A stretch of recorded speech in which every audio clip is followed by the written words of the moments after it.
Hello friends and welcome to my channel. मैं हूं अमृता और आज हम बात करने वाले हैं डेमोक्रेसी यानी कि लोकतंत्र के बारे में।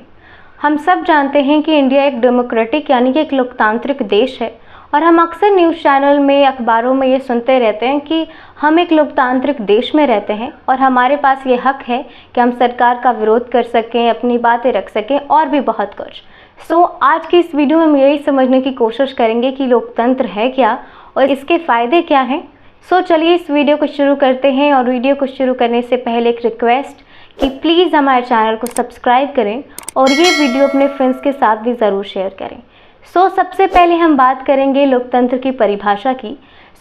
Democracy is a form of government in which rulers are elected by people.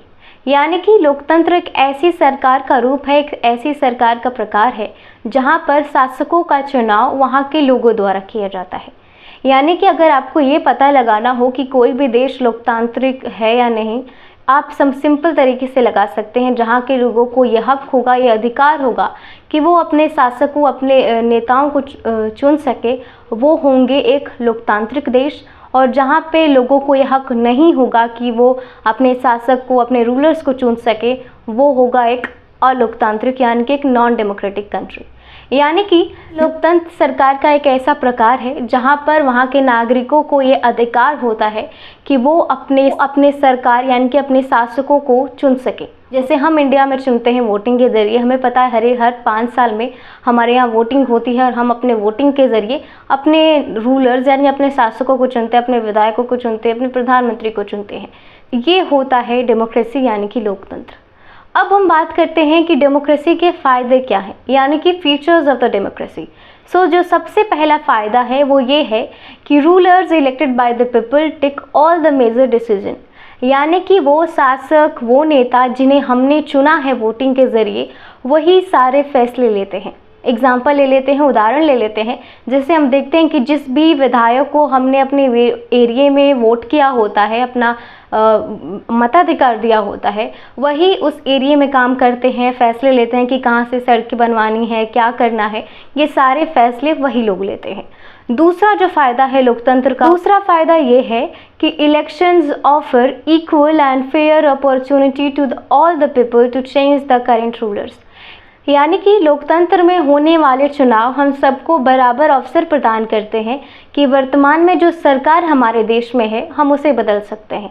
जैसा हमने 2014 में देखा कि कैसे कांग्रेस की सरकार को लोगों ने नापसंद किया और बीजेपी को अपना वोट दिया, उसे अपना नया सरकार चुना। यानी कि लोकतंत्र में ये भी फ़ायदा है कि कोई भी पार्टी जितना मन उतने दिन शासक नहीं कर सकती। जब भी दोबारा वोटिंग होगी और लोगों का भरोसा नहीं होगा उस पार्टी पर, तो वो उसे बदल सकती हैं। ये हक होगा उनके पास कि वो नई पार्टी को अपना भरोसा दे। तीसरा फ़ायदा ये है कि this choice and opportunity is available to all the people on equal basis. यानी कि इलेक्शन में जो सरकार को बदलने की जो बात मैंने ऊपर कही, इसके अंतर्गत एक और बात आती है।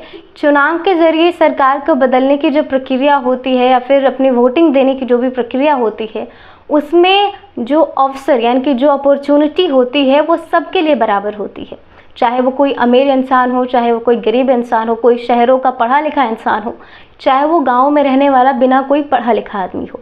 यानी कि एक लोकतांत्रिक देश में जितने भी लोग होते हैं, उन सब की जो वोट की वैल्यू, उनके मताधिकार की वैल्यू जो होती है वो बराबर होती है। यानी कि जितनी वैल्यू एक अमीर के वोट की होगी, उतनी ही वैल्यू एक गरीब इंसान के वोट की होगी। साथ ही साथ इलेक्शन का जो ये प्रक्रिया है, उसमें एक और इम्पॉर्टेंट बात आती है कि लोकतांत्रिक देश में हर इंसान को एक वोट का अधिकार होता है। यानी कि एक व्यक्ति एक मताधिकार देने का हक रखता है, इससे ज़्यादा नहीं। अगला फ़ायदा है the exercise of this choice leads to a government limited by basic rules of the constitution and citizens right. यानी कि मताधिकार यानी कि वोटिंग के इस्तेमाल के बाद हमारे पास एक ऐसी सरकार होती है जो हमारे देश के संविधान के हिसाब से और नागरिकों के अधिकारों को सामने रख कर काम करती है। यानी कि सिंपल वर्ड में समझना हो तो जो भी सरकार अब बन के सामने आएगी, जिसे भी लोगों ने चुना होगा, वो भारत के संविधान के हिसाब से काम करेगी।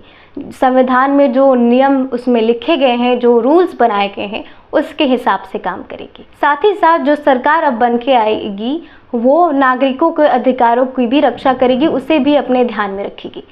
आज के इस वीडियो में इतना ही। उम्मीद करती हूँ डेमोक्रेसी यानी कि लोकतंत्र क्या होता है आप सबको क्लियर हो गया होगा। वीडियो को पूरा देखने के लिए बहुत बहुत धन्यवाद और चैनल को सब्सक्राइब करना ना भूलें।